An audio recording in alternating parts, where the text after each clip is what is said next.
Good morning students. Start कर रहे हैं हम आज का इम्पोर्टेंट टॉपिक न्यूक्लियस, जिसको कंट्रोलिंग सेंटर या ब्रेन ऑफ द सेल भी बोलते हैं। तो ये मेन कंपोनेंट है। सबको पता है कि सेल के सेंटर में प्रेजेंट होता है और इसको रॉबर्ट ब्राउन ने डिस्कवर किया था। Robert Brown in 1831 discover the nucleus in the cell. Cell के अंदर न्यूक्लियस को डिस्कवर किया था। इट इज़ ए स्फेरिकल और ओवल। ये स्फेरिकल और ओवल प्रोमिनेंट स्ट्रक्चर है जो आपको अलग से दिखाई देगा। Usually located in the centre of the cell. ये यूजली सेंटर में प्रेजेंट होता है सेल के। Nucleus has the following important parts. Nucleus के फॉलोइंग इंपॉर्टेंट पार्ट्स हैं। कौन कौन से हैं उसको हम देख लेते हैं। अब सबसे पहले न्यूक्लियर मेम्ब्रेन। जो न्यूक्लियर मेम्ब्रेन है, it is a double layered membrane which separate nucleus from the cytoplasm. Nuclear membrane की वजह से ही न्यूक्लियस साइटोप्लाज्म से सेपरेट रहता है।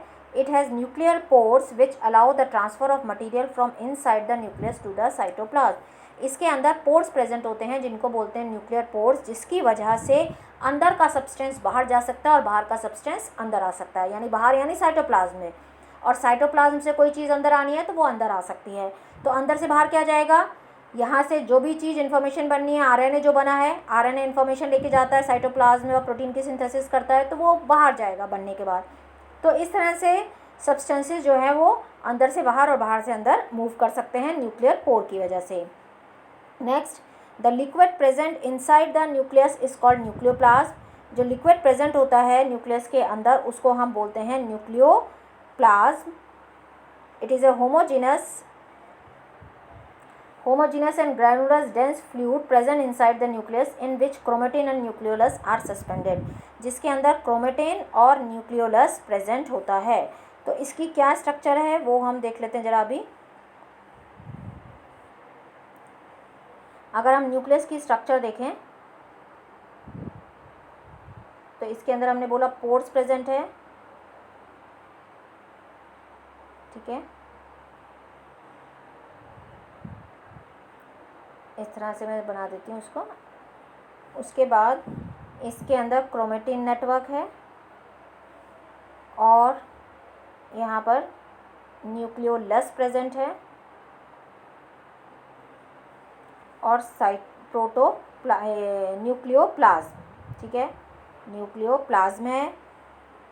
तो इसको हम मार्क कर देते हैं। ये हो गई न्यूक्लियर मेम्ब्रेन, ठीक है। ये हो गया न्यूक्लियर पोर। उसके बाद आ गया ये क्रोमेटिन। ये हो गया न्यूक्लियोलस। ये न्यूक्लियोलस क्या बनाता है, ये बनाता है राइबोसोम। इसको फैक्ट्री ऑफ राइबोसोम भी बोलते हैं। ये क्रोमेटिन है। क्रोमेटिन जिससे क्या बनता है, जब सेल डिवाइड होने वाली होती है तो ये थिक हो जाते हैं और इससे क्रोमोसोम्स बनते हैं। तो न्यूक्लियोप्लाज्म, और इसके बाहर क्या प्रेजेंट होगा, यहाँ पे प्रेजेंट होगा साइटोप्लाज्म। तो बाहर प्रेजेंट है साइटोप्लाज्म, ठीक है।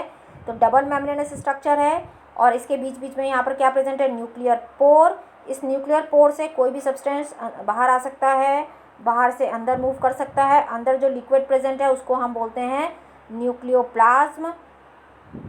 ये न्यूक्लियर पोर है, इसके अंदर जो लिक्विड प्रेजेंट है वो कहलाएगा न्यूक्लियोप्लाज्म। और जो थ्रेड लाइक स्ट्रक्चर है इसको हम बोलते हैं क्रोमेटिन, और एक ये राउंड सी स्ट्रक्चर दिखाई देती है जिसको बोलते हैं न्यूक्लियोलस, ठीक है। तो ये स्ट्रक्चर हो गई। आप देखो,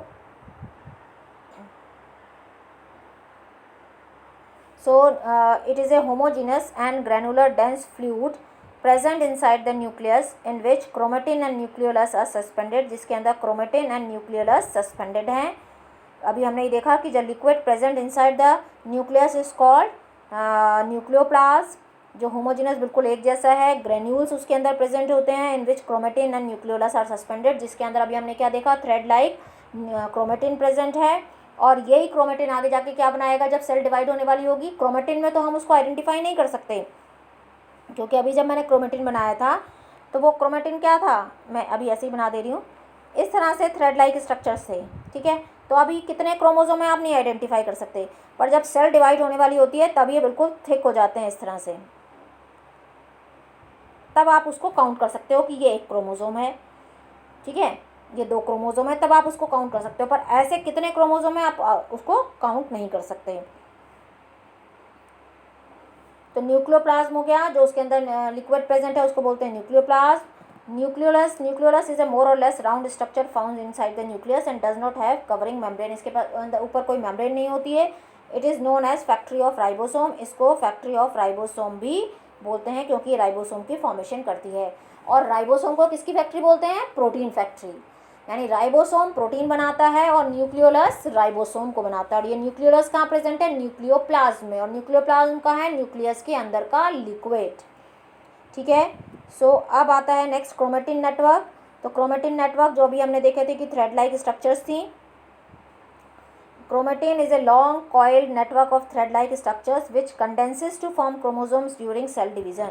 ये कंडेंसेस मतलब इसमें से वाटर रिमूव हो जाता है, ये थोड़े से थिक हो जाते हैं, स्पाइरल हो जाते हैं, तब उनको हम बोलते हैं क्रोमोसोम्स। जैसे मैंने अभी आपको दिखाया था कि पहले तो ये ऐसे थ्रेड है, ठीक है, इस तरह से आप इसको आइडेंटिफाई नहीं कर सकते, बाद में ये इस तरह से थिक हो जाएंगे। ठीक है, इस तरह से जब थिक हो जाएंगे तब आप उनको आइडेंटिफाई कर सकते हो कि ये क्रोमोसोम 1 है, ये क्रोमोसोम 2 है। पर ऐसे कितने क्रोमोसोम हैं ये आप काउंट नहीं कर पाते। और ये क्रोमोसोम जो है कब बनेंगे? जब सेल डिवाइड होने वाली होगी, तभी ये हम इनको काउंट कर सकते हैं, तब हम इनको बोलते हैं क्रोमोसोम। उससे पहले हम इसको बोलते हैं क्रोमेटिन नेटवर्क। और ये क्रोमोसोम किससे मिलकर बना है? ये क्रोमोसोम मिलकर बना होता है डीएनए से। तो अभी हम यही पढ़ेंगे आगे। तो chromatin is a long coiled network of thread like structure which condenses to form chromosomes during cell division. आपको सबको पता है कि एक सेल से 2 सेल, 2 से 4, 4 से 8 बनती हैं, तभी ग्रोथ होती है। और कुछ लोअर ग्रुप में तो सेल डिवीज़न से ही उनका रिप्रोडक्शन की प्रोसेस होती है। सो सेल डिवाइड होएगी तब क्रोमोसोम का नंबर भी डबल चाहिए, तो उससे पहले क्रोमोसोम डबल हो जाएंगे। तो chromosomes contain information of the inheritance of character from parents to next generation or to the offspring in the form of DNA. तो डीएनए क्या है? डीएनए को फुल फॉर्म जो है वो है डीऑक्सी न्यूक्लिक एसिड। ये भी आपको याद रखनी है, full form of DNA deoxy nucleic acid. इसको जेनेटिक मटेरियल बोलते हैं। ये क्रोमोसोम के अंदर प्रेजेंट होता है प्रोटीन। और डीएनए की जो फंक्शनल यूनिट होती है उसको बोलते हैं जीन्स। ये जीन्स ही हमारे करेक्टर्स आइडेंटिफाई करती हैं। हम बोलते हैं ना कि ये पेरेंट से रिजेम्बलेंस है, या ये अपने जो है बुआ पे गया है, या अपने चाचा पे गया है, या अपने मामा पे गया है। तो वो करेक्टर्स कहाँ से आते हैं? वो करेक्टर्स हमारे generation after generation pass on होते हैं। उनको कौन पास ऑन कर रहा है? डीएनए। तो डीएनए के अंदर क्या प्रेजेंट है? जीन्स। और ये जीन्स ही हमारे करेक्टर्स के लिए रिस्पॉन्सिबल होती हैं। हर एक करेक्टर के लिए रिस्पॉन्सिबल कौन है? जीन। तो वो जीन्स जो हमारे को आ रही हैं हमारे ग्रैंड पेरेंट्स से, वही करेक्टर हमारे अंदर आएंगे। तो जो करेक्टर डोमिनेंट होते हैं वो करेक्टर हमारे अंदर अपीयर हो जाते हैं, चाहे वो करेक्टर हमारे पेरेंट्स में नहीं हो पर हमारे ग्रैंड पेरेंट्स में थे तो वो अपीयर हो जाएंगे। तो अगर क्रोमोसोम का फंक्शन पूछा जाता है तो वो भी है कि transfer the heredity character from parents to their offspring और नेक्स्ट जनरेशन। क्रोमोसोम में भी यही आएगा। और अगर आपसे पूछा जाता है कि जीन्स क्या है, तो functional segment of DNA is called jeans. और जीन्स को हम बोलते हैं यूनिट ऑफ इनहेरिटेंस, क्योंकि हर एक करेक्टर के लिए जीन रिस्पॉन्सिबल है। जितने भी हमारे करेक्टर हैं, हर करेक्टर के लिए कौन रिस्पॉन्सिबल है? जीन। तो डीएनए क्या है हमारा? Genetic material. So chromosomes are composed of 2 components, DNA and protein. The DNA molecule contain information necessary for constructing and organizing a cell. कैसी सेल बननी है उसकी कंस्ट्रक्शन करने के लिए कौन इन्फॉर्मेशन देगा? DNA.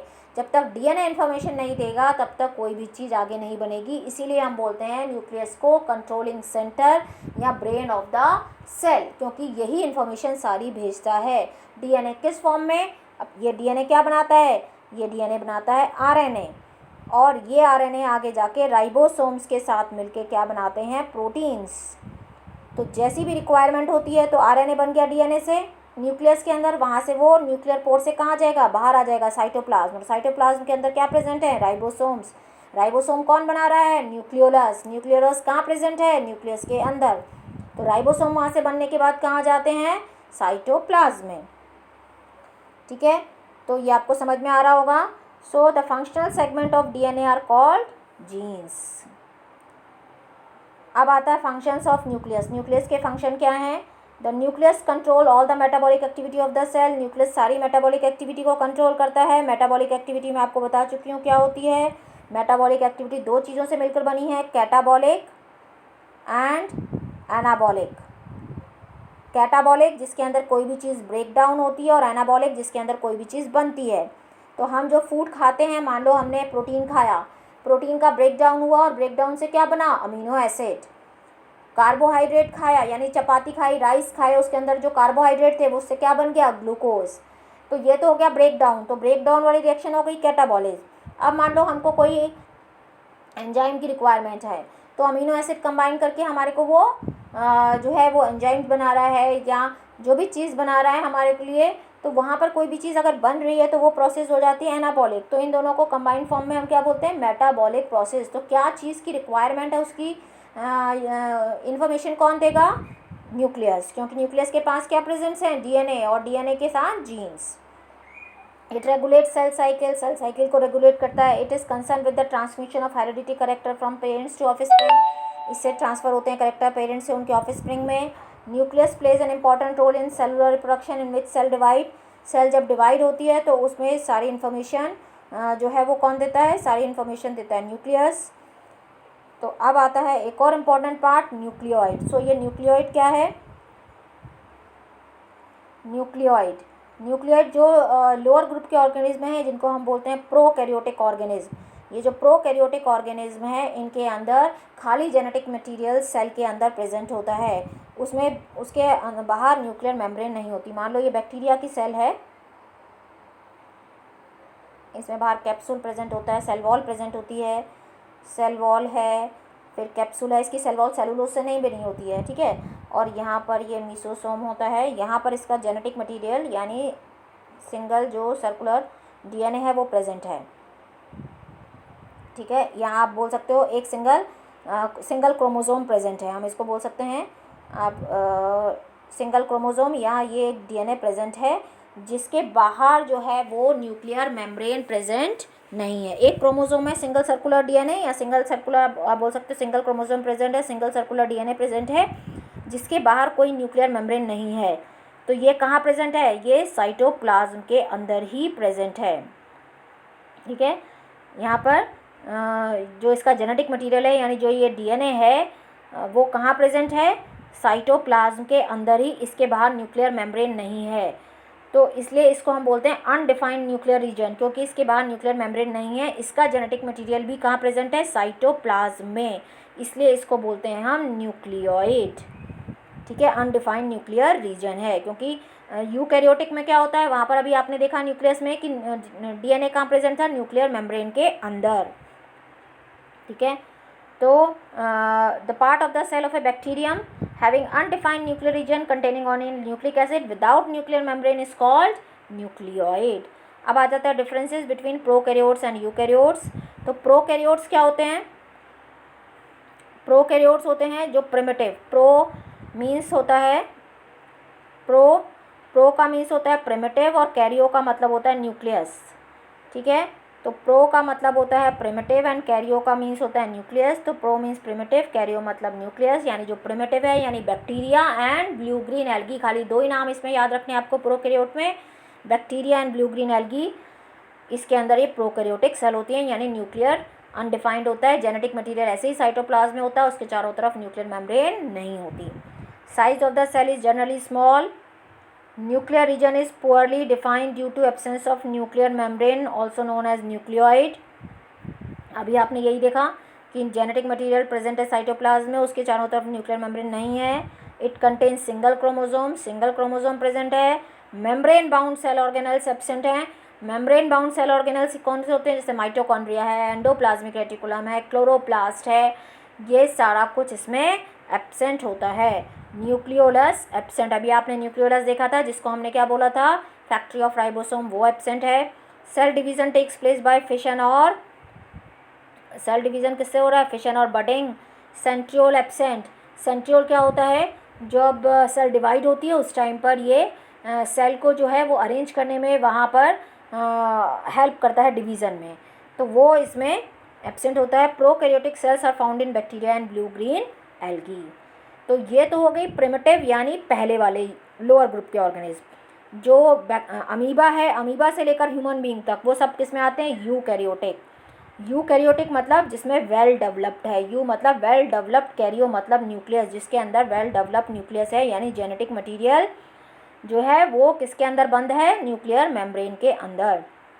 So size is generally क्या है इसका, बड़ा होगा ये cell, size generally large, nuclear region is well defined and surrounded by nuclear membrane, जो अभी आपने पूरा पढ़ा है, यूकैरियोटिक सेल के न्यूक्लियस को ही अभी आपने पूरा पढ़ा है। It contain more than 1 chromosome, इसमें मोर देन 1 क्रोमोसोम्स होते हैं, contain more than 1 chromosome, membrane bound cell organelles present, अभी आप पढ़ोगे सबके बारे में, सारे cell organelles, mitochondria, endoplasmic reticulum, chloroplast, chloroplast किसमें, प्लांट सेल्स में, सब में प्रेजेंट है। न्यूक्लियोलस प्रेजेंट है, अभी आप पढ़ चुके हो। Cell division occur by mitotic and meiotic cell division, mitotic and meiotic क्या होता है, इसको भी हम पढ़ेंगे कि कैसे माइटोटिक और मियोटिक में क्या होता है। माइटोटिक में क्रोमोसोम नंबर सेम रहता है, मियोटिक में क्रोमोसोम नंबर हाफ होता है। कहाँ पर माइटोसिस होती है, सारी सेल्स में होती है। मियोटिक कहाँ होती है, खाली रिप्रोडक्टिव सेल्स में, यानी टेस्टिस में और ओवरी में, जहाँ पे क्रोमोसोम नंबर हाफ होता है। तो उसके थ्रू कहाँ डिवीजन होते हैं, वो यूकैरियोटिक सेल में होते हैं। सेंट्रियोल प्रेजेंट होता है एनिमल सेल में, प्लांट सेल में नहीं होता। Eukaryotic cells are found in plants, animals, सबके अंदर प्रेजेंट होती है, यानी अमीबा से लेकर हमारे ह्यूमन बीइंग तक सारी सेल्स क्या हैं, यूकैरियोटिक सेल्स। तो आपको ये समझ में आ गया होगा स्टूडेंट। सो नेक्स्ट पार्ट में हम नेक्स्ट टॉपिक पढ़ेंगे। Thank you.